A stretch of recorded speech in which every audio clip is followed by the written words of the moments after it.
Bismillahirrahmanirrahim. Assalamualaikum warahmatullahi wabarakatuh. Alhamdulillahirabbil alamin.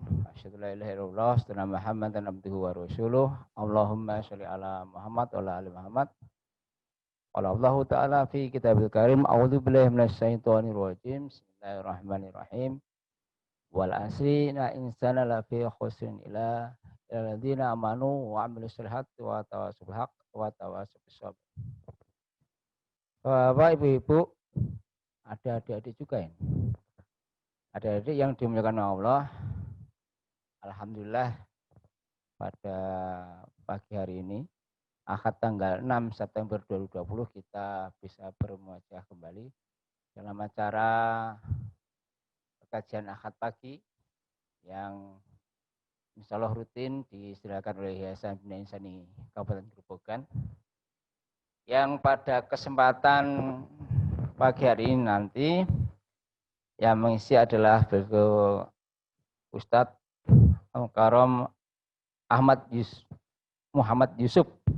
Alhamdulillah beliau sudah join. Assalamualaikum Ustadz. Ustadz Ahmad Yusuf. Waalaikumsalam warahmatullahi wabarakatuh. Bismillah. Alhamdulillah. Gimana kabarnya Ustadz? Alhamdulillah baik. Gimana sebaliknya? Alhamdulillah baik juga. Ya. Iya, alhamdulillah. Ini berarti yang kedua ya Ustadz ya? Yang kedua, alhamdulillah. Yang kedua. Katanya Mas. Seperti beberapa waktu yang lalu, jadi nanti kita semacam rundown kegiatannya. Ustadz nanti ngisi kajiannya sampai jam 9:04. Kemudian dilanjutkan tanya jawab. Insya Allah. Maksimal sampai jam 10. Ya baik, insya Allah. Ya, pada kesempatan pagi ini mengambil tema menjadi pribadi muslim yang layak mendapat pertolongan Allah. Insya Allah, insya Allah. Sebelum kita lanjutkan, mungkin akad yang beberapa waktu yang lalu belum perkenalan gitu ya. Detailnya kan gitu toh.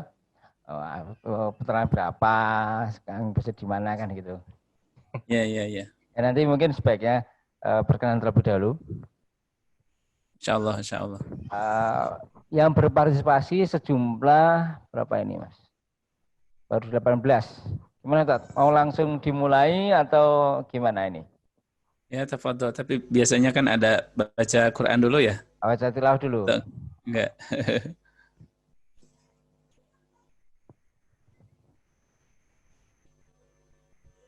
Tilawah dulu ya? Iya, monggo.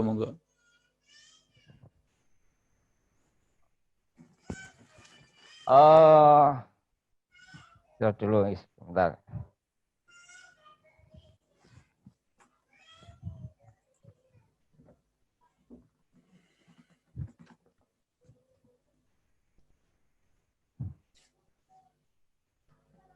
Tilawah dulu. Stop. Ini siapa yang tilawah nih?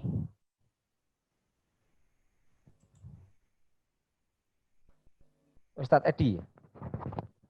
Ustadz Edi? Oh ya. Siapa Ustadz Edi nggih? Tilawah nggih? Nggih. Monggo. Ustadz Edi tilawah dulu. Assalamualaikum warahmatullahi wabarakatuh. Waalaikumsalam warahmatullahi wabarakatuh. A'udzu billahi minasy syaithanir rajim. Bismillahirrahmanirrahim. Wadduha wal laili idza saja. Ma wadda'aka rabbuka wa ma qala. Walal akhiratu khairun laka minal ula. Walau sawfa yu'tika rabbuka fatardah. Alam yajidka yatiman fa'awa.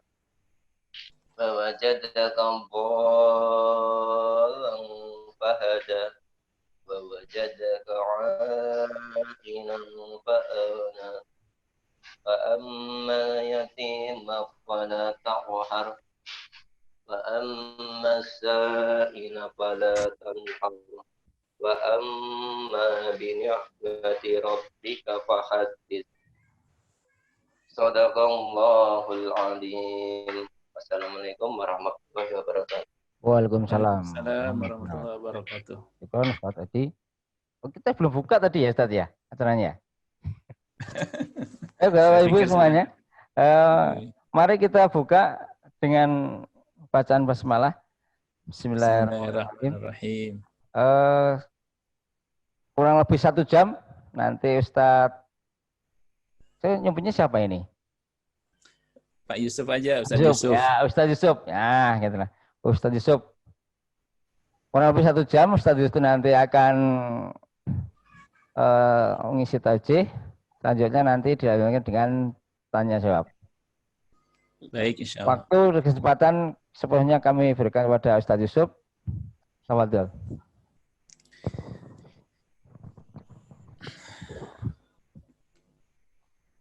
Baik, bismillahirrahmanirrahim. Assalamualaikum warahmatullahi wabarakatuh. Alhamdulillah. Alhamdulillahilladzi hadana lihadza wa ma kunna linahtadiya laula an hadana Allah. Asyhadu an la ilaha illallah wa asyhadu anna Muhammadan abduhu wa rasuluh. Allahumma shalli ala Muhammad wa ala ali Muhammad kama shallaita ala Ibrahim wa ala ali Ibrahim. Wa barik ala Muhammad wa ala ali Muhammad kama barakta ala Ibrahim wa ala ali Ibrahim fil alamin innaka Hamidum Majid. Allahumma 'allimna ma yanfa'una wanfa'na bima 'allamtana wa zidna ilman yanfa'una. Allahumma la sahla illa ma ja'altahu sahla wa anta taj'alul hazana idza syi'ta sahla amma ba'du. Bapak-bapak, ibu-ibu, para ustaz, para guru dan semua staf di Yayasan Bina Insani ya. Alhamdulillah pada kesempatan hari Ahad ini kita kembali bertemu dalam kajian pagi ya, mungkin saya tidak tahu apa nama persis kegiatan ini, tapi ala kulli hal alhamdulillah kita kembali dipertemukan oleh Allah setelah 2 minggu yang lalu kalau tidak salah pertemuan saya yang pertama. Kemudian salawat serta salam mari kita lantunkan senantiasa untuk baginda Nabi SAW. Allahumma sholli ala Muhammad wa ala ali Muhammad kama shallaita ala Ibrahim wa ala ali Ibrahim fil alamin innaka Hamidum Majid. Tadi apa yang bagian MC ya meminta saya untuk sedikit perkenalan ya, insyaallah ya, meskipun lewat online seperti ini ya, mudah-mudahan suatu saat saya bisa berkunjung ke Purwodadi, ke Grobogan ya. Nama saya Ahmad Muhammad Yusuf ya, asli saya itu dari ada satu kota kecil ya di Jawa Barat itu namanya Sukabumi ya. Sukabumi ke Bandung itu kurang lebih 3 jam lah ya, 3 jam. Alhamdulillah saya sudah berkeluarga sekitar 16 tahun yang lalu dan dikaruniai 7 orang anak ya, jadi masih kecil-kecil. Untuk pendidikan, alhamdulillah saya dulu S1 pernah di Lembaga Ilmu Pengetahuan Islam dan Arab LIPIA Jakarta ya, Universitas dari Madinah cabang Jakarta. Kemudian untuk S2 dan S3, alhamdulillah saya berkesempatan kuliah di Malaysia di International Islamic University di Kuala Lumpur dan baru selesai 2019 yang lalu. Nah, ya mungkin itu saja sedikit perkenalan singkat ya. Nanti mudah-mudahan ada waktu lain kita boleh bertanya-tanya. Bapak, Ibu, dan asatidz yang dirahmati oleh Allah Subhanahu wa Ta'ala, insya Allah pada kesempatan siang ini kita akan mengkaji satu tema yang penting untuk sama-sama kita renungkan, sama-sama kita pahami, minimal untuk diri kita, keluarga kita, dan barangkali tim kita di yayasan, ya, tim kita di yayasan, yaitu temanya bagaimana agar kita menjadi hamba Allah yang layak ditolong oleh Allah. Saya mau presentasi, cuma mohon saya dibolehkan untuk presentasi slide-nya gimana nih? Ini belum bisa nih. Benar. Oke, ya siap. Oh, alhamdulillah, ya.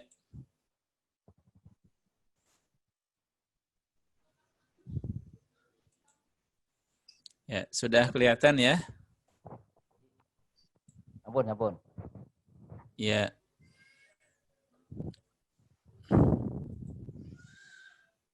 Baik. Bismillahirrahmanirrahim. Tema kita adalah bagaimana agar kita menjadi hamba Allah yang layak ditolong oleh Allah Subhanahu wa taala. Bapak-bapak, ibu-ibu, rekan-rekan asatidz yang dirahmati oleh Allah, dalam kehidupan ini kita sangat-sangat memerlukan pertolongan Allah Subhanahu wa taala. Bahkan dalam satu ayat yang sama-sama kita hafal, Allah Subhanahu wa taala mengajarkan kepada kita tentang tauhid kita kepada Allah. Qul huwallahu ahad, Allahus samad. Ya, Allahus samad. Kita harus menjadikan Allah Subhanahu wa taala sebagai satu-satunya tempat bergantung. Jadi iyyaka na'budu wa iyyaka nasta'in. Kita hanya kepada Allah meminta tolong dan kita hanya kepada Allah beribadah kepada Allah dan meminta tolong kepada Allah. Dalam kehidupan ini kalau kita hanya mengandalkan diri kita, kemampuan fisik kita, kemampuan akal kita, kemampuan harta kita, itu mungkin sangat-sangat terbatas. Ya. Saya yakin ya Yayasan Bina Insani ini ya yang dirintis mungkin puluhan tahun yang lalu, yaitu salah satu bentuk pertolongan Allah. Ya. Barangkali kalau kita melihat kepada personal pendirinya, ya mungkin bisa jadi pengalaman terbatas, kemudian dana juga terbatas, kemudian SDM juga terbatas, tetapi barangkali dengan keikhlasan itu ya Allah Subhanahu wa taala menolong. Nah, begitu juga kita ke depan diri kita, ya anak-anak kita, keluarga kita, tantangan itu semakin berat ya. Tantangan dunia internet sekarang ya yang mengancam anak-anak kita apabila kita tidak perhatian. Kemudian ancaman dari luar ya, musuh-musuh Islam yang mau menghancurkan Islam, ya maka kita minta pertolongan kepada Allah. Dalam sebuah sabdanya, Nabi SAW menyampaikan satu hadis qudsi. Ya. Hadis qudsi itu artinya adalah firman Allah Subhanahu wa taala yang tidak dicantumkan di dalam Al-Qur'an. Ya. Kata Allah Subhanahu wa taala dalam hadis qudsi yang agak panjang ini ya, yang agak panjang, tapi saya ingin bacakan sedikit saja potongannya. Kata Allah Subhanahu wa taala, "Wa ma taqarraba ilayya 'abdi bi syai'in ahabba ilayya mimma aftaradtuhu 'alaihi." Dan tidaklah seorang hamba itu mendekatkan kepadaku dengan sesuatu yang aku lebih cintai dari apa yang aku wajibkan.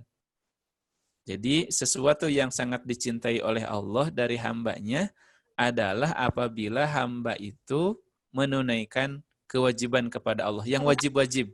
Ya, yang wajib-wajib. Kemudian, wa ma yazalu 'abdi yataqarrabu ilayya bin nawafili hatta uhibbahu. Dan tidaklah seorang hamba itu mendekatkan diri kepadaku dengan amalan-amalan yang nawafil, yang sunnah, sampai Allah mencintai. Jadi sesuatu yang dicintai oleh Allah adalah apa yang diwajibkan oleh Allah dilakukan oleh hambanya. Kemudian seorang hamba itu juga akan mendapatkan cinta Allah apabila dia menambah dengan yang sunnah-sunnah. Ya, sholat sunnah, sedekah yang sunnah. Kalau yang wajib kan zakat ya, yang wajib zakat. Nah, kalau Allah itu sudah cinta kepada hambanya, maka Allah akan mengatur kehidupan kita. Ya. Kuntu sam'ahu alladhi yasma'u bihi wa basarahu alladhi yubsiru bihi. Allah yang akan mengatur pendengaran kita, mengatur penglihatan kita, mengatur gerak langkah kita, tangan kita, mengatur rencana-rencana kita yang terbaik untuk kita. Jadi yang kita inginkan ya agar kita itu ditolong Allah adalah kita meraih cinta Allah. Raih cinta Allah, niscaya Allah akan membimbing kita, menunjukkan kita, menolong kita. Ya. Nah, nanti kita akan cari bagaimana cara mendapatkan cinta Allah, mendapatkan pertolongan dari Allah. Ya. Ya, jadi kata Allah, bila aku telah mencintai hambaku, maka aku menjadi pendengarannya yang dia gunakan untuk mendengar, penglihatannya untuk dia melihat, menjadi tangannya yang dia gunakan untuk berbuat, dan menjadi kakinya yang dia gunakan untuk melangkah. Jadi kan itu ringan banget ya, ringan banget. Seorang hamba dibimbing 24 jam, dibimbing selama hidupnya oleh Allah Subhanahu wa taala ya. Ke depan misalnya keluarga kita mau berencana apa, yayasan kita berencana apa. Kadang-kadang kita memiliki cita-cita yang besar, ya. Dan cita-cita besar itu adalah untuk kebaikan umat. Cuma kita tahu bahwa kemampuan kita itu sedikit, maka minta pertolongan kepada Allah. Nah, kenapa sekali lagi di sini disebutkan mengapa kita perlu pertolongan Allah. Ya. Dalam Al-Qur'an Allah menyebutkan dengan jelas wa khuliqal insanu dha'ifa. Wa khuliqal insanu dha'ifa. Dan kata Allah manusia itu dijadikan bersifat lemah. Manusia itu lemah fisiknya, ya, akalnya juga lemah, tidak bisa menjangkau yang lebih jauh dari jangkauan manusia, ya. Dana yang kita miliki juga terbatas, ya. Kemudian SDM yang kita miliki juga terbatas. Maka kita meminta ya pertolongan kepada Allah. Di ayat yang lain kata Allah, ya ayyuhan nasu antumul fuqara'u ilallah wallahu huwal ghaniyyul hamid. Wahai manusia, kalian itu fakir, ya. Kalian itu miskin kepada Allah, ya. Sementara Allah itu maha kaya dan maha terpuji. Ya. Allah yang memiliki segala sesuatu. Jadi kita itu fakir, ya. Fakir itu apa? Fakir itu artinya kita sangat membutuhkan kesehatan dari Allah, yang membutuhkan akal yang normal ya kepada Allah, membutuhkan perlindungan Allah, ya. Membutuhkan perlindungan Allah. Kita selama hidup ini kita tidak bisa mengontrol apa yang kita miliki 24 jam. Kalau Allah misalnya tidak jaga, bisa jadi misalnya seseorang punya toko kemudian kena bencana. Kalau Allah tidak menjaga, bisa jadi anak-anak kita yang berangkat sekolah, yang bermain di luar, ya, terkena sesuatu yang tidak kita inginkan, kena musibah atau bergaul dengan orang-orang yang negatif misalnya. Maka semakin banyak yang kita miliki, semakin banyak yang kita inginkan, yang kita rencanakan, semakin perlu kita kepada Allah Subhanahu wa taala. Nah, bagaimana kita agar mendapatkan pertolongan Allah, ya?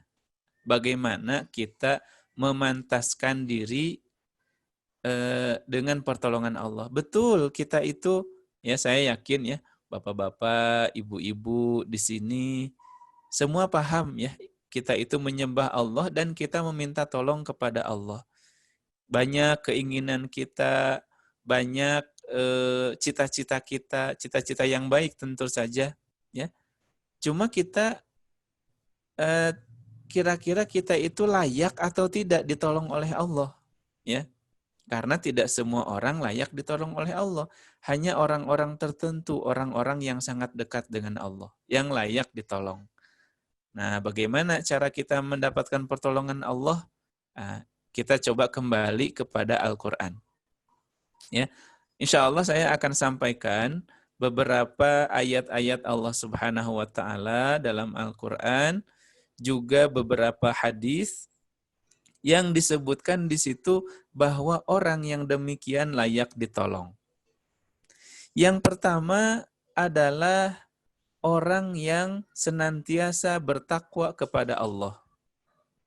Takwa kepada Allah Ta'ala adalah solusi. Ya.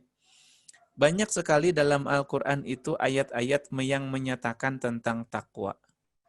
Ya, sebelum saya ingin menjelaskan tentang pahala orang yang bertakwa, barangkali perlu saya sedikit ilustrasikan dulu takwa itu apa.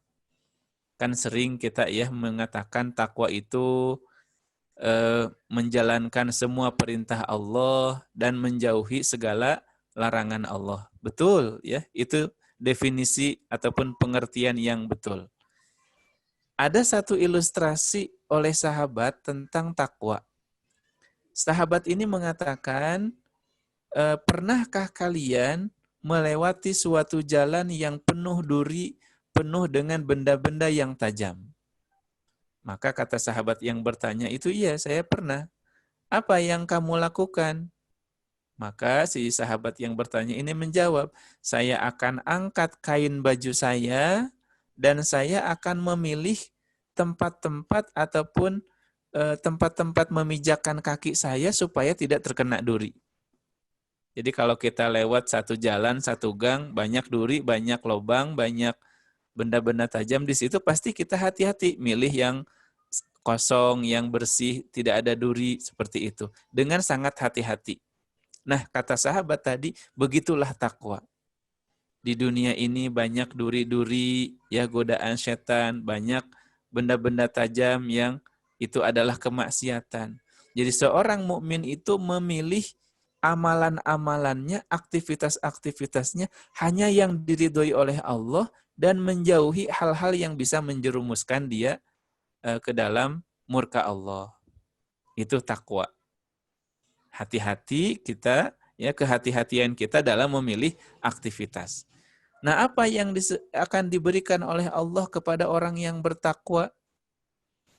Yang pertama, kata Allah, wa may yattaqillaha yaj'al lahu makhraja.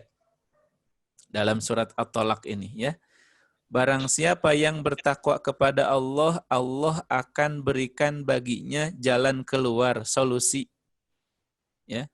Kalau ada masalah, ada jalan keluarnya. Kalau ada bingung kita itu ya, maka kalau kita bertakwa, Allah akan berikan jalan keluar. Misalnya menyekolahkan anak, kadang bingung memilih tempat sekolahnya, bingung bagaimana biayanya, anak punya masalah dengan teman-temannya, atau yayasan kita punya masalah. Maka apabila kita bertakwa, semua tim itu bertakwa, insya Allah Allah akan turunkan, berikan jalan yang terbaik. Kemudian orang yang bertakwa juga kata Allah, wa yarzuqhu min haitsu la yahtasib. Allah akan memberikan rizki dari arah yang tidak disangka-sangka. Kan ini yang kita inginkan ya. Yang kita inginkan itu rizki yang tidak diduga-duga tiba-tiba datang gitu ya. Misalnya yayasan mau membangun kelas baru ataupun mau membuat sarana pendidikan baru, tapi biasalah ya, kadang-kadang yayasan kita ini terbentur dengan masalah dana. Tetapi apabila kita betul-betul ikhlas, ya kita betul-betul bertakwa, insya Allah yakin kepada Allah, ya bahwa Allah akan menolong kita dengan memberikan rezeki dari arah yang tidak disangka-sangka. Wa may yattaqillaha yaj'al lahu min amrihi yusra. Kemudian yang ketiga, orang yang bertakwa itu kata Allah, yaj'al lahu min amrihi yusra. Allah akan menjadikan baginya kemudahan dalam segala urusan. Ya, urusan itu ada yang mudah, ada yang susah, ya. Cuma kadang-kadang begini, suatu urusan bisa jadi betul susah, ya, susah. Cuma ya, susahnya itu bisa jadi Allah memberikan jalan keluar itu dengan memudahkan urusan itu. Dari tadinya susah menjadi ternyata mudah, ada bantuan misalnya. Atau menjadikan kita memiliki kemampuan, ya, kompetensi untuk memecahkan masalah. Jadi bisa jadi masalah itu kecil. Cuma jadi besar gara-gara kemampuan kita kecil. Ya. Dan bisa jadi masalah itu besar, ya, tapi dia menjadi kecil karena kemampuan kita jauh lebih besar dari masalah itu, ya. Jadi orang yang bertakwa, Allah akan mudahkan segala urusannya. Allah akan tolong. Kemudian orang yang bertakwa itu, ya, orang yang bertakwa itu kata Allah, wa may yattaqillaha yukaffir anhu sayyi'atih. Allah akan hapuskan kesalahan-kesalahannya dan Allah akan lipat gandakan pahalanya. Ya. Nah, itu tentang orang yang bertakwa, ya, orang yang bertakwa. Jadi kalau kita ingin ditolong oleh Allah, maka mari perbaiki keimanan ketakwaan kita kepada Allah, ya. Tambah kedekatan kita kepada Allah sehingga Allah itu menjadi cinta kepada kita, ya. Nah, barangkali level pribadi dengan level yayasan beda, ya. Kalau level pribadi kita kalau bertakwa itu bagaimana? Kita perbaiki sholat kita, ya. Kita perbaiki ngaji kita perbaiki sedekah kita. Nah, barangkali kalau level yayasan, level yang lebih luas lagi, ketakwaan ini bisa diturunkan dalam kebijakan-kebijakan, ya. Saya kemarin, ya, 1 bulan yang lalu pernah berkunjung ke sekolah SMP, ya. SMP saya dulu tahun 94 sampai 97.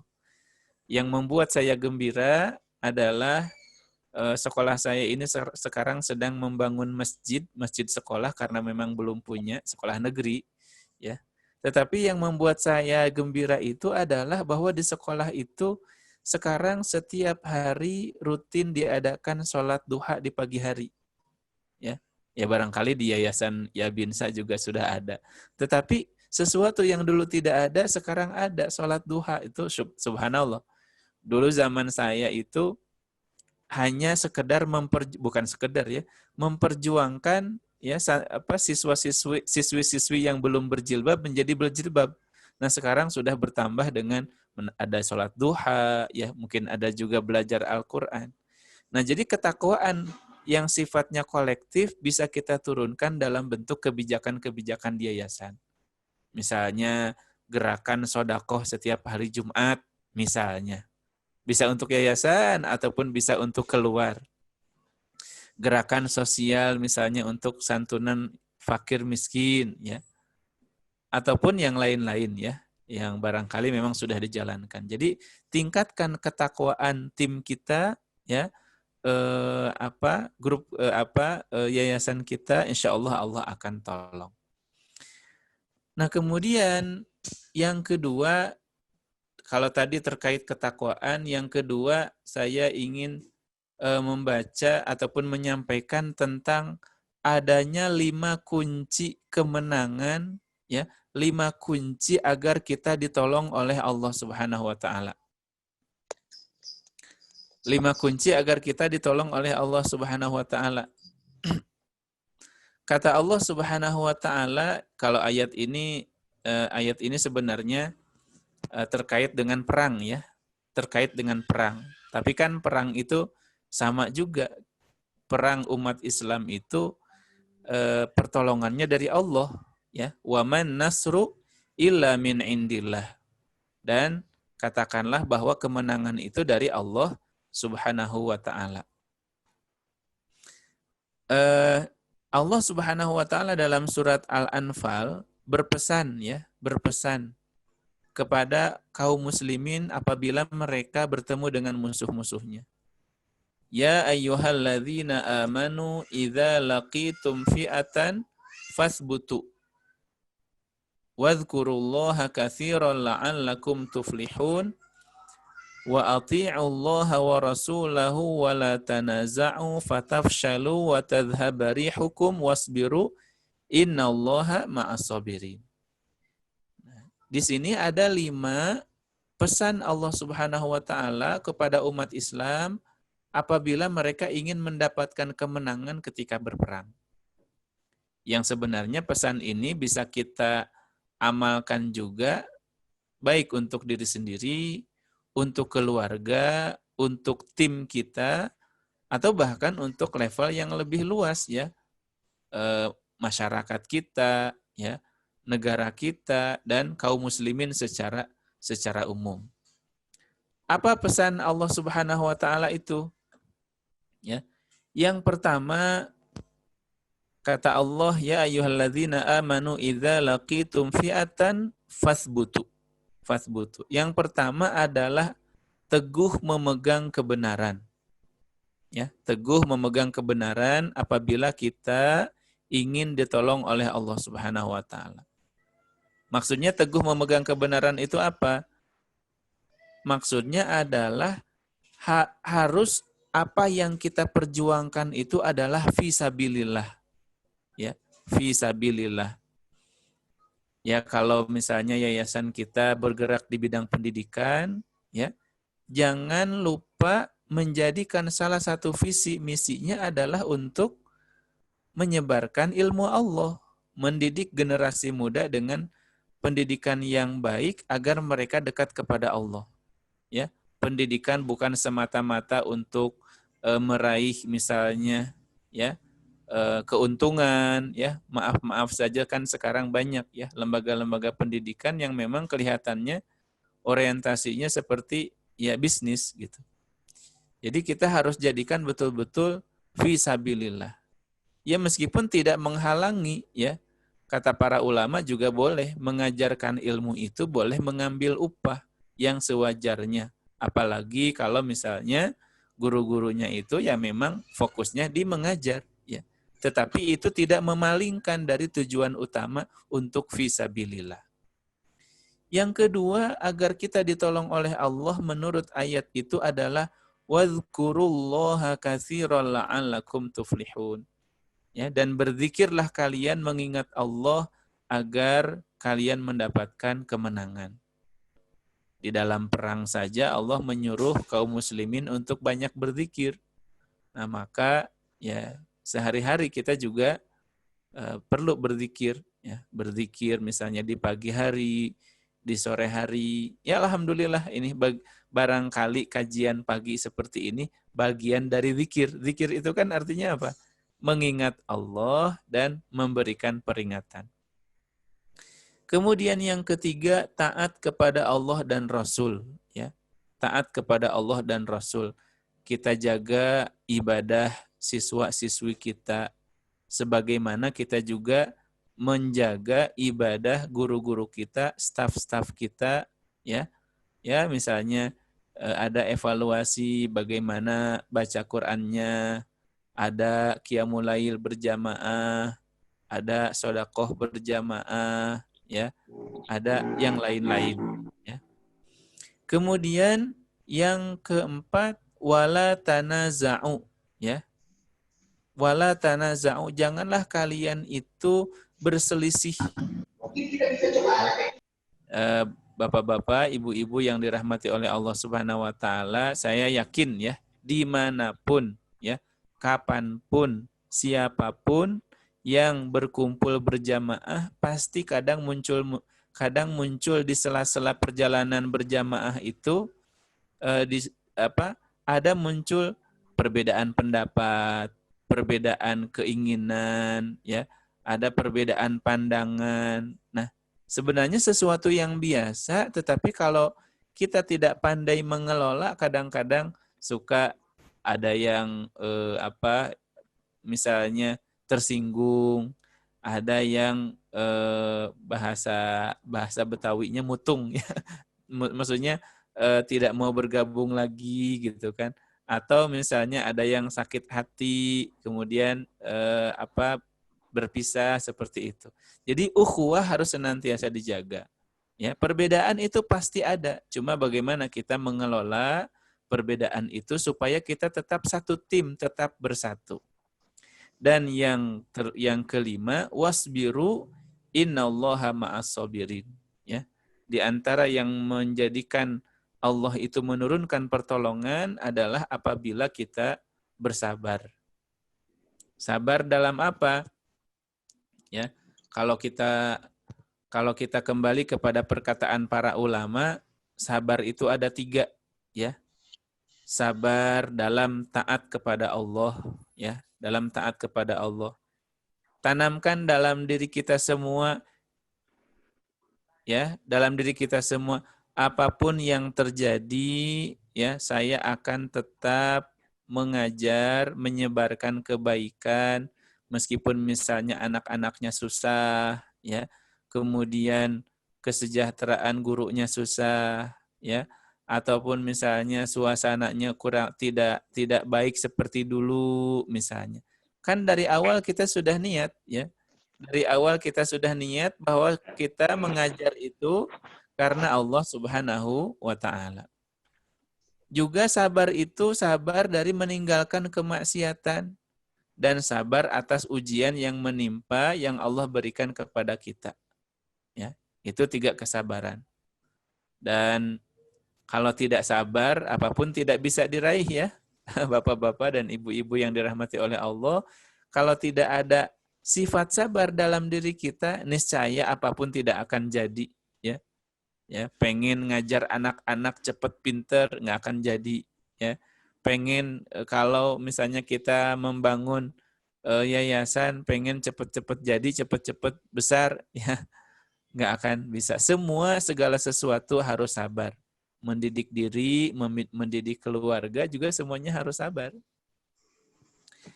Nah, jadi baru dua yang kita sebutkan agar kita mendapatkan pertolongan Allah. Pertama, takwa, tadi dengan segala keutamaannya. Yang kedua, tadi pesan Allah, ya. Pesan Allah agar kita ditolong oleh Allah, kita harus teguh memegang kebenaran bahwa yang kita lakukan ini fisabilillah, banyak berzikir, taat kepada Allah dan Rasul dengan memperbanyak ibadah, menjaga kebersamaan ukhuwah, ya. Jangan karena nilai setitik rusak susu sebelanga misalnya. Gara-gara masalah kecil kemudian kita jadi berpecah. Dan yang kelima, sabar, ya, atas berbagai ujian dalam perjalanan.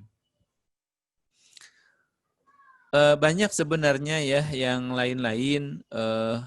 Saya pilihkan yang ini yang keempat.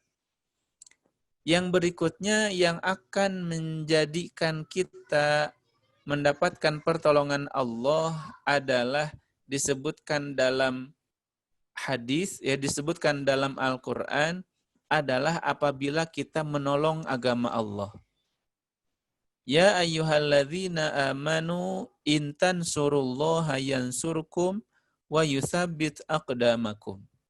Wahai orang-orang yang beriman, apabila kalian menolong agama Allah, yansurkum, maka niscaya Allah akan menolong kalian, wa yuthabbit aqdamakum, dan meneguhkan kedudukan kalian.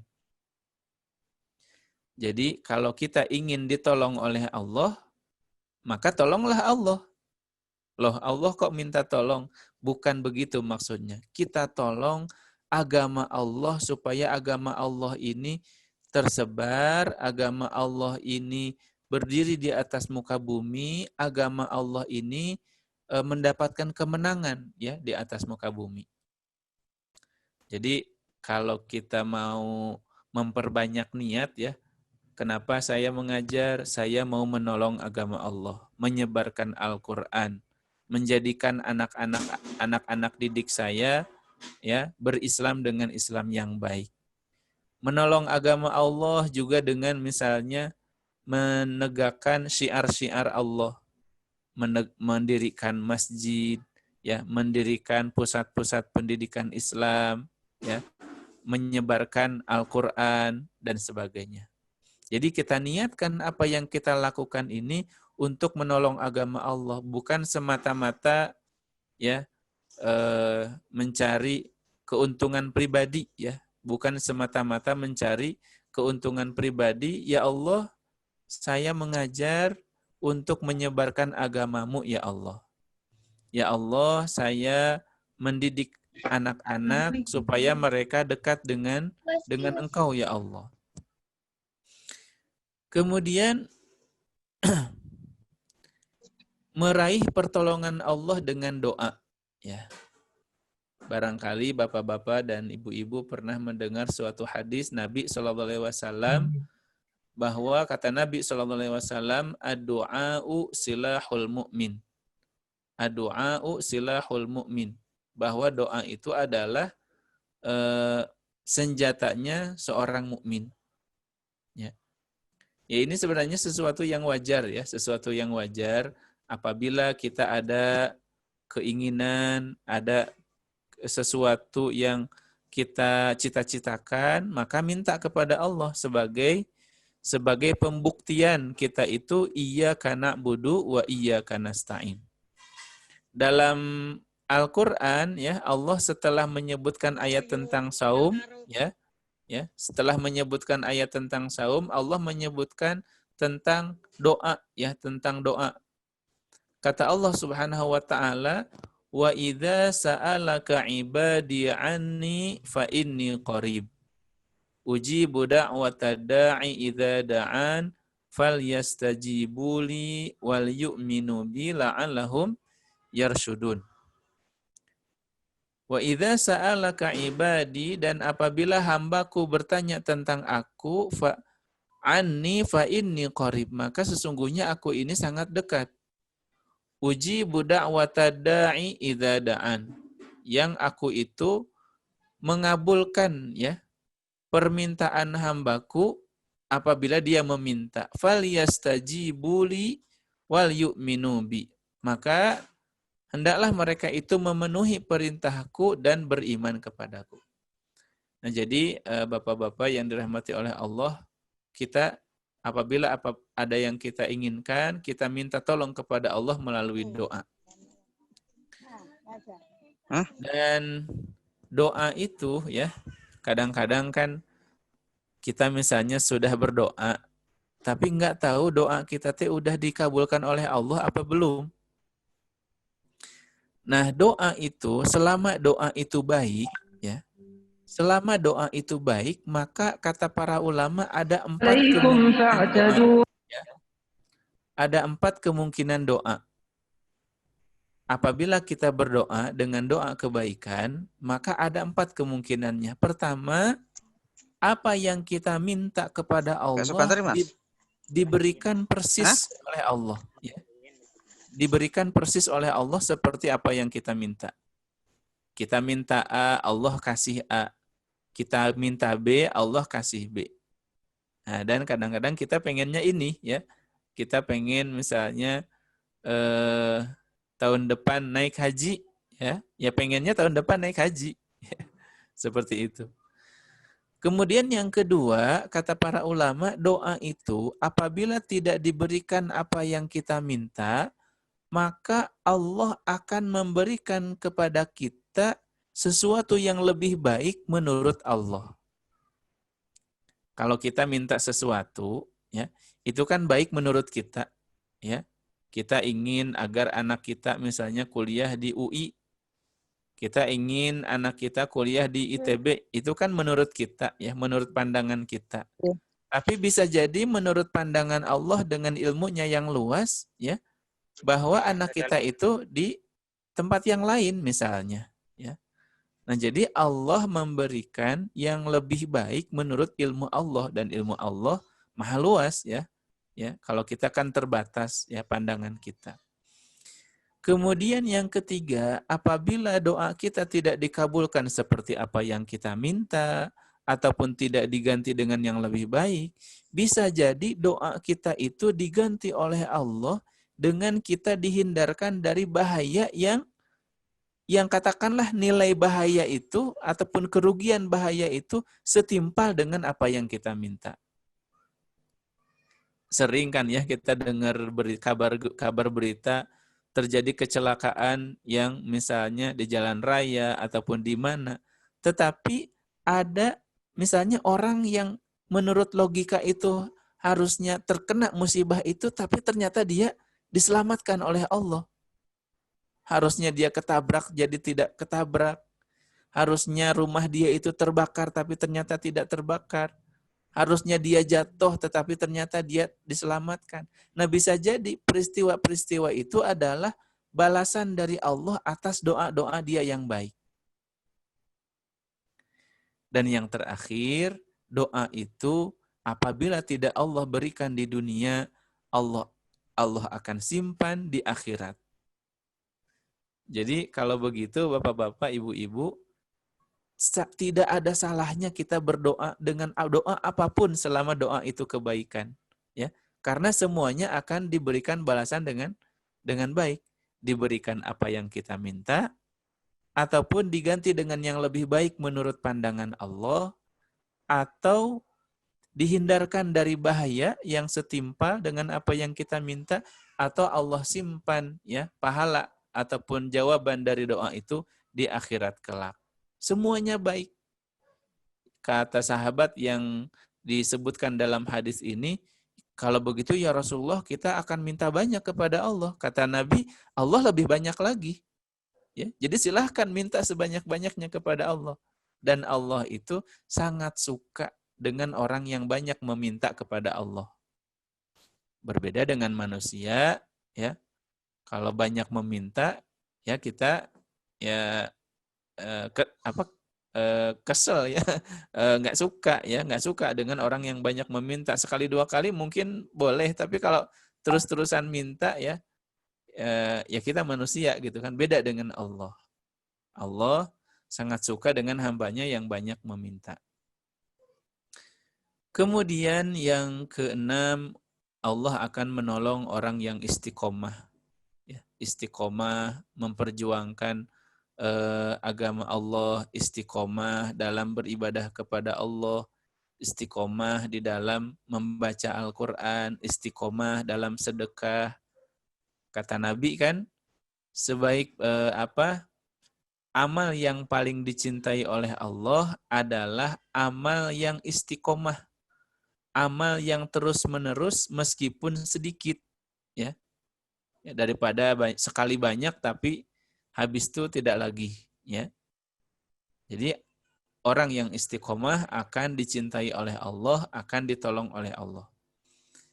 Dan ini yang terakhir barangkali yang terakhir yang saya sampaikan di sini, karena sebenarnya banyak sekali hal-hal yang mengundang pertolongan Allah, ya. Banyak sekali hal-hal yang mengundang pertolongan Allah yang disebutkan dalam Al-Qur'an dan dalam hadis, tetapi yang saya sebutkan di sini hanya beberapa saja. Yang ketujuh yang menjadikan kita layak ditolong oleh Allah adalah apabila seseorang itu mau menolong saudaranya.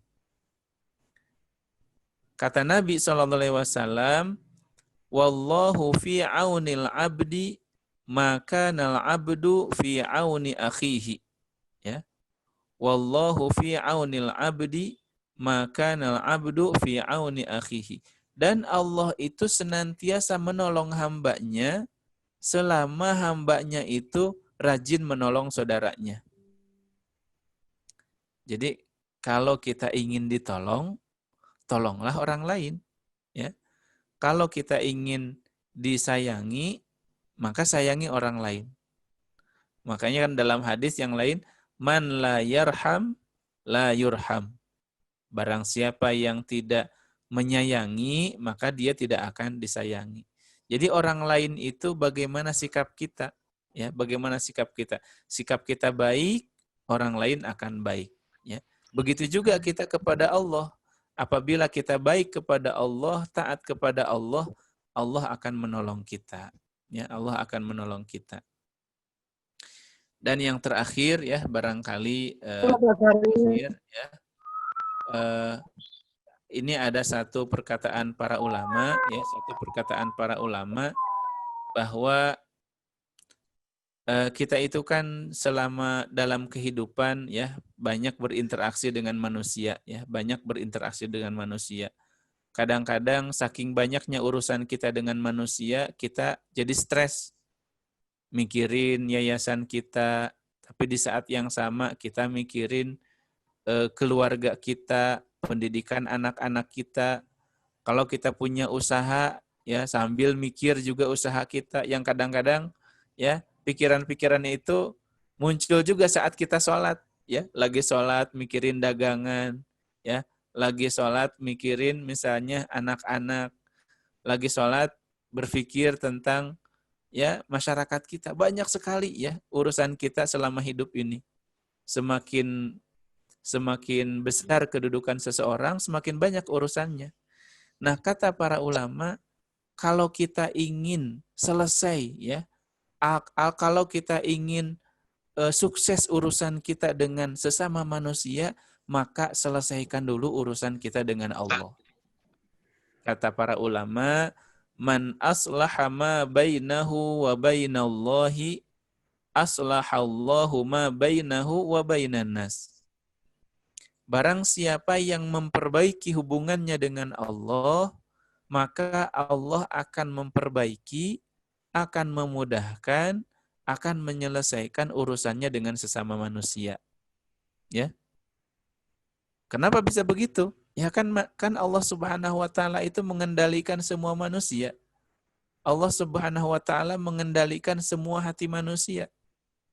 Bisa jadi misalnya ada orang yang sebelumnya itu memusuhi kita, ya, menzalimi kita, menyakiti kita, tapi kalau kita baik dengan Allah, Allah akan ubah itu hatinya menjadi kebalikannya. Jadi intinya apabila kita ingin dimudahkan urusan kita, ditolong urusan kita dalam kehidupan ini, urusan apa saja, maka selesaikan dulu ataupun perbaiki hak-hak Allah Subhanahu wa taala. Perbaiki sholat kita, perbaiki sedekah kita, perbaiki hati kita, ya, jauhi ya perkara-perkara yang mengundang kemurkaan Allah Subhanahu wa taala. Baik, Bapak-bapak, Ibu-ibu yang dirahmati oleh Allah Subhanahu wa taala, rasanya cukup ya untuk kajiannya. Saya ingin justru nanti kita lebih banyak diskusi, ya sangat senang kalau ada banyak diskusi kita. Jadi bisa muncul ya apa sebenarnya yang kita inginkan terkait dengan pertolongan Allah Subhanahu wa taala yang lebih real ya, lebih nyata berhubungan dengan kehidupan kita. Jadi sekali lagi kalau kita review tadi, apa yang membuat kita mendapatkan atau layak mendapatkan pertolongan Allah? Satu adalah terkait dengan takwa. Ya, tingkatkan ketakwaan kita, maka Allah akan memberikan solusi permasalahan kita dan seterusnya. Yang kedua adalah tadi ya, kita jadikan amal kita itu fisabilillah, jadikan di yayasan kita itu senantiasa penuh dengan persaudaraan, penuh dengan ukhuwah. Kemudian yang ketiga taat kepada Allah dan Rasul serta sabar. Kemudian tadi juga ada agar kita ditolong oleh Allah, maka tolonglah Allah dengan menolong agama Allah. Dan yang terakhir tadi agar kita ditolong oleh Allah, maka tolonglah hamba-hamba kita, saudara-saudara kita. Barang siapa yang menolong hamba Allah, ya menolong saudaranya, maka Allah akan menolong kita. Wallahu a'lam bishawab. Sekian saja sementara dari saya pemaparan materinya agar kita menjadi hamba yang layak ditolong oleh Allah. Selebihnya kita ke tanya jawab. Wallahu a'lam bishawab. Assalamualaikum warahmatullahi wabarakatuh.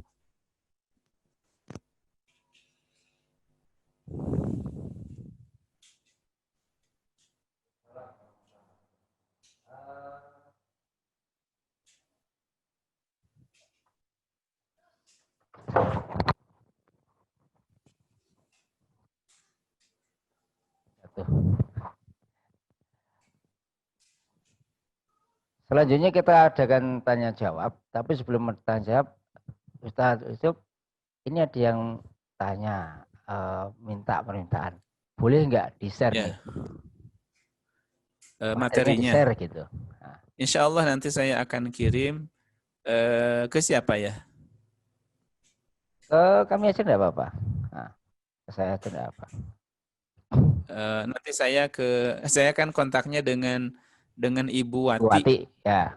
Ya, Ibu Wati. Nanti saya akan Gini kirim ke aja. Ibu. Ini langsung sama operatornya aja. Nanti biar langsung di-share gitu. Kita iya. pertanyaan Tapi langsung bisa di-share. silahkan menghubungi saya aja ya. Kan saya tidak tahu nomornya. Oh gitu. Iya, belum tahu ya. Monggo. Berikutnya ada yang tanya, bentar. Bagi Bapak Ibu yang mau bertanya ada dua cara. Yang pertama adalah silahkan langsung chat. Kemudian yang berikutnya juga bisa angkat tangan. Nanti bisa langsung tanya langsung sama Ustaz Yusuf. Kita lanjutkan. Pertanyaan pertama adalah dari Ustadz Kamto. Nah, Ustadz, bila kita punya keinginan sudah berdoa dan menurut kita suatu itu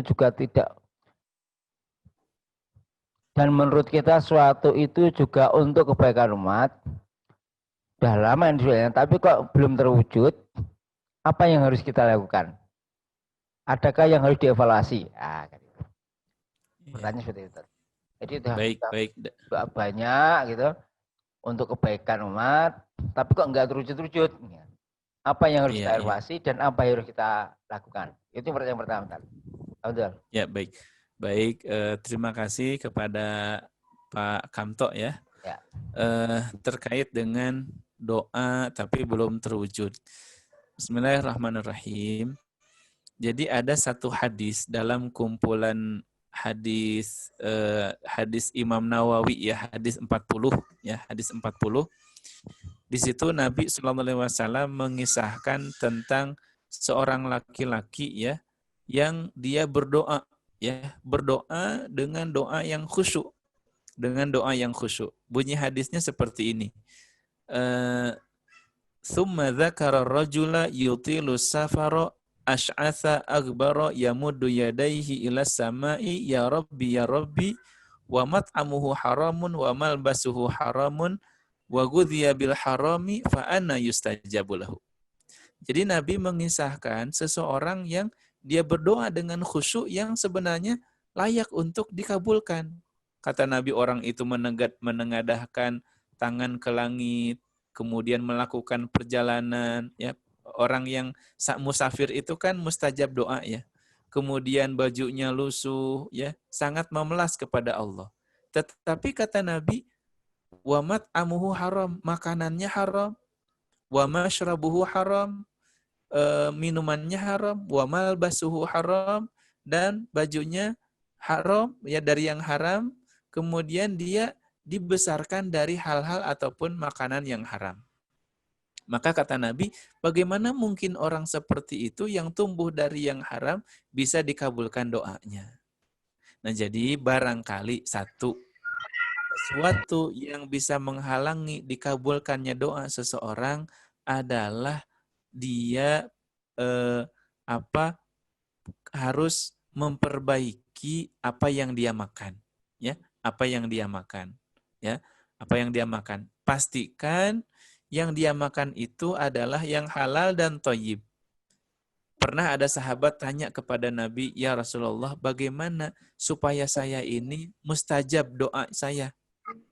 Doa saya itu doa mustajab. Bagaimana caranya? Kata Nabi, perbaiki makananmu. Perbaiki makananmu. Makanan kita harus diperbaiki. Jangan sampai ada yang masuk kepada perut kita itu dari yang haram. Kemudian yang kedua, betul bisa jadi yang menghalangi doa kita itu adalah kesalahan-kesalahan kita. Ya sama lah seperti misalnya seorang anak minta jajan ke orang tuanya. Tapi di saat yang sama anak ini bandel, disuruh orang tuanya ini enggak mau, itu enggak mau, akhlaknya buruk, ke orang tua tidak hormat. Kan boro-boro kita mau ngasih jajan kepada anak kita. Tetapi kalau misalnya anak itu baik, anak itu soleh, ya rajin, ya berbakti kepada orang tuanya, nggak minta pun dikasih, ya. Nah, jadi kita evaluasi lagi amalan-amalan kita. Kemudian yang ketiga, ya kembali kepada yang tadi, ya kembali kepada yang tadi. Kadang-kadang ada hadis yang lain, kata Nabi SAW, Allah itu pasti akan mengabulkan doa seseorang selama orang itu tidak buru-buru, tidak istijal, ya. Bagaimana istijal atau buru-buru dalam berdoa itu? Yaitu seseorang mengatakan, ya Allah, aku sudah berdoa berkali-kali, tapi Engkau tidak mengabulkan. Kemudian dia meninggalkan doa. Nah, itu termasuk orang yang istijal. Jadi ingin meminta kepada Allah hari ini, besok udah ada, ya, atau 2 hari lagi udah ada. Kalau kita mau berkaca kepada Nabi Ibrahim, ya, mau berkaca kepada Nabi Ibrahim alaihissalam, apa doa Nabi Ibrahim? Rabbana wab'ats fihim rasulam minhum yatlu alaihim ayatika wa yuzakkihim. Ya Allah, utuslah dari keturunanku itu seorang rasul di kalangan mereka. Dan ternyata kapan Allah mengabulkan doa Nabi Ibrahim itu? Supaya muncul dari keturunan Ismail, ya. Kan Nabi Ibrahim ketika meninggalkan Siti Hajar dengan Ismail di Mekah, itu kan doanya itu, ya Allah, lahirkanlah dari kalangan mereka anak-anak Ismail itu rasul, ya, yang mengajarkan mereka ayat-ayat Allah dan mensucikan hati mereka. Kapan dikabulkannya doa? Ribuan tahun setelah Ibrahim wafat, yaitu dengan lahirnya Nabi Muhammad SAW. Jadi, ya ada banyak perkara yang bisa jadi menghalangi doa kita itu, ya. Bisa jadi karena, ya, mungkin kita belum baik, ya, konsumsi kita, ya, perbaiki makanan yang kita makan, harus pastikan halal semuanya. Yang kedua, bisa jadi kita terburu-buru, ya, dalam berdoa. Atau yang ketiga bisa jadi, ya, doa kita itu terhalang oleh dosa-dosa dan kesalahan kita. Atau bisa jadi kepada yang tadi, apa yang kita minta diganti oleh Allah dengan yang lain yang lebih baik, atau kita dihindarkan dari mara bahaya, atau Allah simpan nanti untuk di akhirat. Jadi apa intinya? Apa intinya dari jawaban tadi? Kalau kita berdoa untuk kebaikan, teruskan, ya. Jangan berhenti berdoa. Wallahu a'lam. Baik, itu tadi pertanyaan pertama. Pertanyaan kedua sebenarnya sudah terjawab, Ustaz. Cuma mungkin perlu ditambahin. Ya, betul. Nah, iya. Dari Bu Sri Munarsih ini. Iya. Apakah dosa-dosa kita itu bisa menjadi penghalang terkabulnya doa-doa kita? Ya, dari Ibu Sri Munarsih, terima kasih atas pertanyaannya yang baik. Apakah dosa-dosa menjadi penghalang terkabulnya doa? Iya, ya. Dosa-dosa bukan saja menjadi penghalang doa, ya. Dosa-dosa itu bisa menjadi penghalang kita dari kecintaan Allah, dari ridho Allah. Bahkan dosa-dosa itu bisa menjadi penghalang dari rizki kita, ya. Jadi kalau rizki kita itu rasanya kok nggak lancar begitu, ya, bisa jadi kita evaluasi, ya, kita lihat lagi, ya, diri kita, ya. Wallahu a'lam. Baik, yang berikutnya dari Pak Mujahidin. Apakah ada kumpulan kitab hadis qudsi, Ustaz? Ya, betul. Ada kumpulan kitab hadis-hadis qudsi. Mungkin nanti saya akan share juga ke operator, ya. Saya tidak bisa menyebutkannya sekarang. Nanti saya insya Allah akan rekomendasikan kumpulan hadis qudsi ya. Tidak banyak ya. Hadis qudsi itu tidak banyak, hanya sekitar ya mungkin sekitar ratusan hadis qudsi. Ada kitab kumpulan hadis qudsi. Insya Allah nanti saya share ke nomor operator ya. Kemudian berikutnya sama aja langsung dari Ustaz Jejin dulu kalian. Bagaimana cara menyeimbangkan antara usaha dan doa agar cita-cita atau keinginan kita itu tercapai? Sebelumnya ada dari Pak Sabto itu, Sabto Wandono. Ya. Nah, okay. Ya. Pertanyaannya kan itu ya, mohon penjelasan apakah takwa itu kata kerja atau kata sifat? Ya, kalau dalam bahasa Arab ya, satu kata itu bisa berubah ya, bisa berubah dari kata benda atau isim menjadi kata kerja atau fiil, atau bisa menjadi kata sifat. Nah, takwa di sini ya, takwa di sini adalah kata sifat ya, takwa. Takwa itu kata sifat yang orangnya disebut muttaqin ya, orang yang taqiyun ya, muttaqin itu disebut orang yang bertakwa. Kalau kata kerjanya ittaqo yattaqi ya, takwa ya, takwa, atau takwa di sini adalah masdar ya, masdar kata asal ya, kata asal takwa. Kalau kata kerjanya ittaqo yattaqi ya. Wallahu a'lam. Kemudian dari Bapak Mujahidin, bagaimana menyeimbangkan antara usaha dan doa agar cita-cita keinginan kita tercapai. Nah, jadi di sini ada yang disebut tawakal ya, tadi tawakal. Kita sering dalam kehidupan kita menyebut kata tawakal. Cuma kadang-kadang masyarakat kita agak kurang memahami dengan baik kata takwa ya, kata tawakal. Seolah-olah tawakal itu menyerahkan semuanya kepada Allah, padahal belum usaha ya, padahal belum usaha. Jadi sebenarnya tawakal yang benar itu adalah seseorang mengusahakan dengan maksimal, berikhtiar dengan maksimal, kemudian disempurnakan dengan doa, dan setelah itu diserahkan semuanya hasilnya kepada Allah Subhanahu wa taala. Dan manusia itu ya, atau kita itu mendapatkan pahala dari usaha kita, meskipun usaha kita itu dalam hidup kita tidak berbuah hasil. Hasil itu adalah urusan Allah Subhanahu wa taala. Contoh begini. Bapak, Ibu mengajar ya.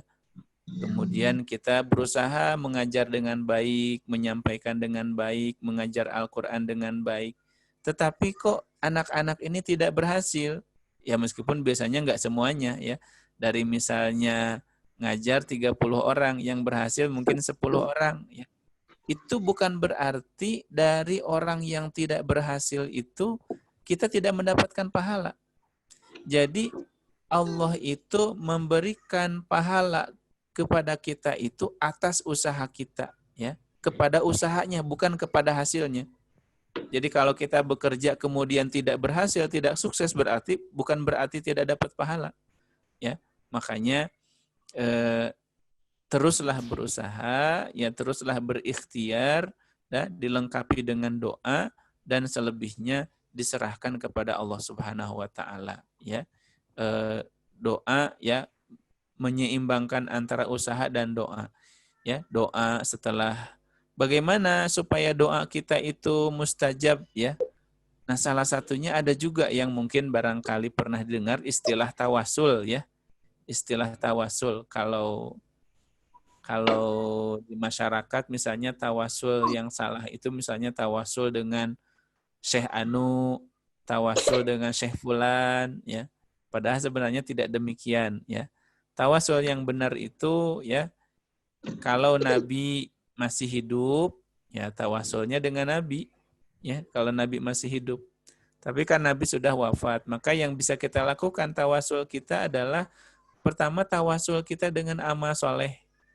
Agar doa kita itu terkabul, kita bertawasul dengan amal soleh kita. Kalau kita mau berdoa, kita sholat dulu. Kalau kita mau berdoa, kita sedekah dulu.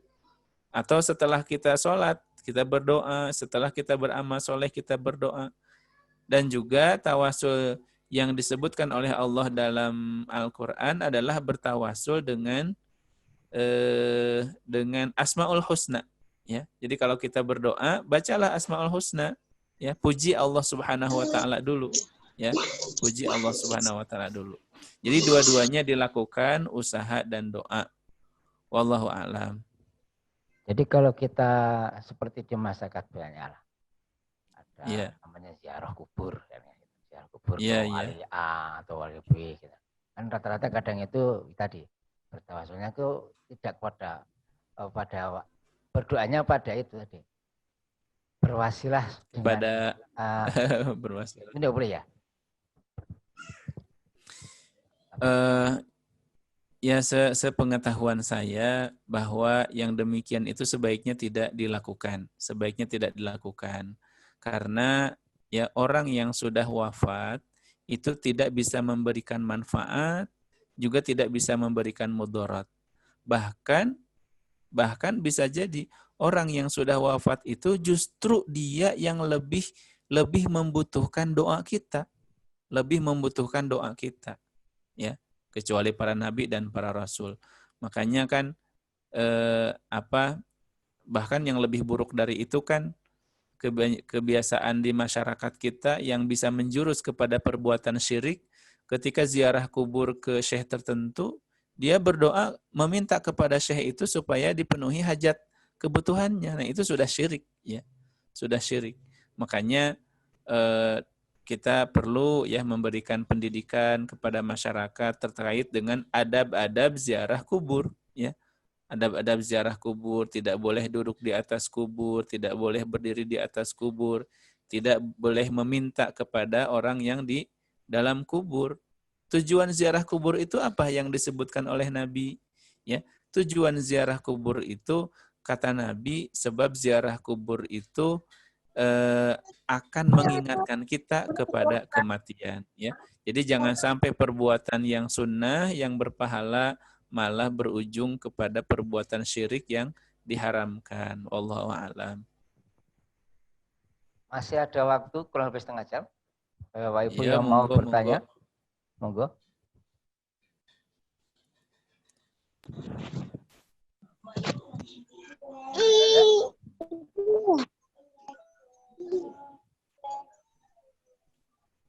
Bu Nurhayati, ya. Kepencet mungkin ya. Gimana Pak Ibu? Ada yang tanya enggak?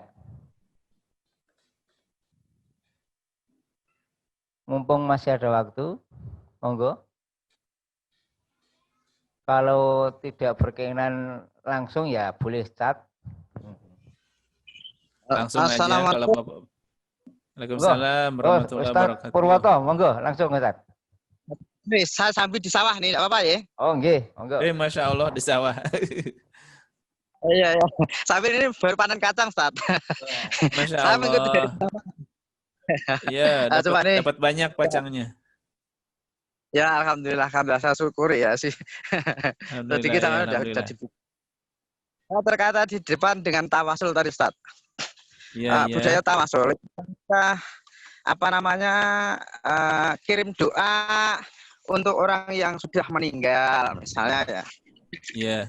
Kirim doa untuk orang yang sudah meninggal itu kan biasanya tawasulnya ila khadirin Nabi Muhammad sallallahu alaihi wasallam wa alihi wa ashabihi wa dzurriyyati dan seterusnya.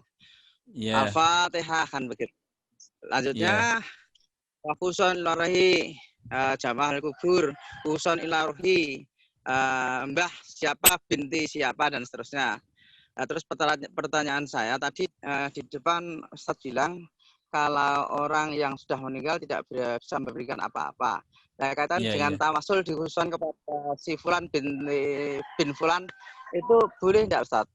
Sementara sampai itu dulu Ustaz. Assalamualaikum. Baik, Waalaikumsalam warahmatullahi wabarakatuh. Jadi perlu dibedakan antara tawasul dengan kirim doa ya. Masya Allah, ini Pak Purwoto masih di sawah. Ya, monggo. Jadi perlu dibedakan antara tawasul dengan berkirim doa ataupun kirim pahala. Tawasul itu begini ilustrasinya. Tawasul itu ilustrasinya begini. Kalau kita mau ketemu pejabat, sementara kita bukan orang besar, kan kita perlu orang dalam. Orang dalam yang bisa merekomendasikan kita supaya bisa bertemu dengan pejabat itu. Ya, yang menguatkan kita itu. Itu tawasul itu seperti itu. Ya, pada saat Nabi masih hidup, para sahabat bertawasul dengan Nabi Muhammad SAW. Ya, dengan wasilah, dengan perantara Nabi Muhammad yang sangat dicintai oleh Allah, maka para sahabat meminta kepada Nabi untuk misalnya ketika terjadi musim kemarau, maka para sahabat bertawasul dengan Nabi supaya Nabi berdoa kepada Allah ya supaya menurunkan hujan. Nah, sementara kalau kirim doa, bacaan Quran, kemudian kirim sedekah atas nama orang tua kita yang sudah wafat, kirim Al-Fatihah untuk orang yang sudah meninggal. Nah, itu dibolehkan. Dibolehkan. Jadi beda antara tawasul. Kalau tawasul kan kita meminta kepada Allah tetapi dengan perantara seseorang, ya, perantara seseorang. Kalau kirim doa itu kepada siapa saja bisa, ya. Meskipun di sini ada dua perbedaan pendapat para ulama. Kan kita sering kirim Yasin, baca Yasin, pahalanya dikirimkan kepada ahli kubur fulan. Kemudian kita misalnya bersedekah, tapi pahalanya untuk orang tua kita yang sudah meninggal. Nah, terkait dengan kirim pahala, kirim amal soleh, menghadiahkan bacaan Al-Quran, itu ada amal-amalan yang disepakati bahwa pahalanya sampai, ada amalan-amalan yang tidak disepakati bahwa pahalanya sampai karena dalilnya berbeda. Yang disepakati apa? Pahala yang sampai kepada orang yang sudah meninggal. Ya tadi misalnya sedekah jariyah, ilmu yang bermanfaat, doa dari anak yang soleh, kemudian seseorang yang wakaf selama hidupnya, maka pahalanya terus mengalir. Kalau bacaan kemudian haji, ya, kalau ada orang tua kita yang belum haji, kemudian kita sudah haji dan berkesempatan untuk haji, bisa haji badal untuk orang tua kita karena dalilnya jelas. Ya, begitu juga dengan saum. Apabila ada orang tua kita, saudara kita, misalnya pernah meninggalkan kewajiban saum, tertinggal kewajiban saumnya, maka saudaranya atau kerabatnya saum untuk orang yang meninggal itu, ya, atas nama orang yang meninggal itu sampai. Tetapi terkait dengan bacaan Al-Quran, kemudian ya khususnya bacaan Al-Quran, ya kita berkumpul membaca Al-Quran, kemudian menghadiahkan pahalanya untuk mayit, ya untuk orang yang meninggal. Beberapa ulama seperti Ibnu Taimiyah, kemudian Imam Ibnu Qayyim mengatakan itu pahalanya sampai. Sementara yang lain mengatakan tidak sampai. Jadi masalahnya bukan boleh atau tidak boleh, tetapi sampai atau tidak sampai. Kalau boleh, boleh. Ya.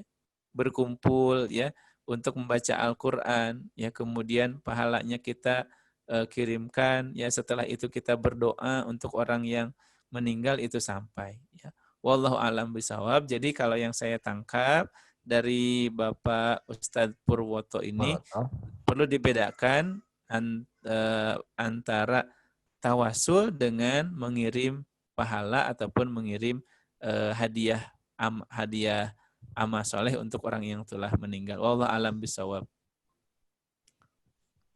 Terima kasih Pak Purwoto. Ya, makasih. Kapan-kapan nanti sampai rumah saya. Ya. Oke, terima kasih. Ya, sama-sama sehat selalu. Sehat. Ya, Masya Allah. Monggo. Ya. Lagi ibu yang lainnya. Monggo. Ustaz. Yo, monggo. Monggo. Ya, terima kasih. Assalamualaikum. Monggo, Bapak Ibu Tetap. yang lainnya yang mau tanya? Masih ada Abi. waktu.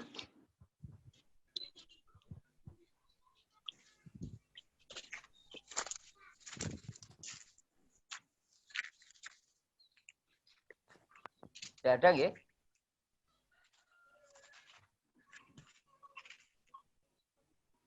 Gimana Bapak Ibu? Ada yang mau tanya? Yang berpartisipasi pada acara kajian akad pagi kali ini tadi tertulis 53 Ustaz. Alhamdulillah. Rata-rata 40, 50 gitu. Ya, Karena alhamdulillah. waktu pertama itu ya hampir 100 yang pertama. Ya biasa Ustaz. Oh, Yang pertama. berarti semuanya memang banyak ya? Ya, rata-rata alhamdulillah banyak. Jadi di musim pandemi ini malah yang ikut kajian itu banyak. Ya karena tadi Iya, bisa ya, semuanya di rumah ya. bisa di rumah atau mungkin kadang sambil di sawah seperti Ustadz Iya. Paul tadi kan gitu. Iya, iya, Ada di yang mana kerja aja bakti bisa. sambil mendengarkan, sambil mengikuti kan gitu. Tapi kalau Iya, untuk iya, face iya. to face, nah biasanya paling 20, 30. Oh, jadi memang sebelum pandemi juga ada ya kajian seperti ini. Oh, ada Ustadz, ada. Jadi cuman kita tatap muka nggih, setiap akad pagi. Iya. Iya. Ya, tapi Sudah usahanya rutin dari- ya. Ya, udah rutin. Kita mengadakan setiap akad pagi.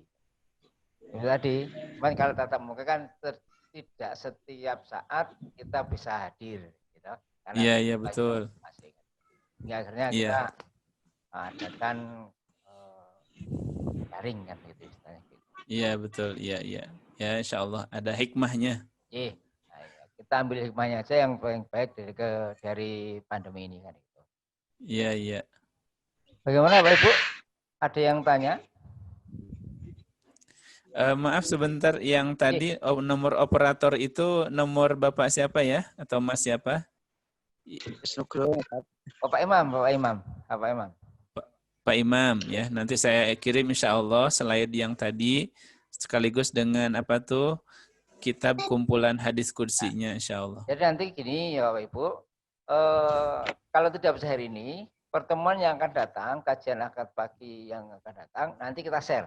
Nah, jadi materi ini pagi ini nanti kita share waktu kita kajian akad pagi minggu depan. Jadi ya tidak harus hari ini kan gitu Ustaz. Tidak harus hari ini. Iya. Kita share ke peserta kajian akad pagi minggu depan. Nah, jadi supaya lebih menarik kan gitu. Gitu. Dan ini kajiannya direkam juga kan ya ini ya? Direkam. Iya, alhamdulillah. Jadi insya Allah tidak terputus kan. Jadi kalau misalkan Iya. lihat rekaman kajian akad pagi tanggal 6 September, bisa dibuka. Kan? Iya, alhamdulillah. Itu Ustaz. Yuk, ada lagi Ustaz yang mau disampaikan? Sepertinya cukup insya Allah. Insya Allah. Bapak Ibu yang dimuliakan Allah, seperti tadi kajian akad pagi pada kesempatan hari ini. Mari kita tutup kajian akad pagi kita pada hari ini. Sebelumnya syukran kasih kepada Ustaz Yusuf yang telah berkenan Wa'alaikumsalam. Insya Allah kita akan ketemu lagi di lain kesempatan di waktu dan insya Allah tempatnya sama lah kan. Channelnya sama gitu mas saya. Kita tutup dengan bacaan Alhamdulillah bersama-sama. Alhamdulillahirrahmanirrahim. Dan juga doa tafsir majelis. Subhanakallahumma bihamdika asyhadu an la ilaha illa anta astaghfiruka wa atubu ilaik. Mohon maaf bila ada kurang dan kesalahan. Assalamualaikum warahmatullahi wabarakatuh. Waalaikumsalam warahmatullahi wabarakatuh.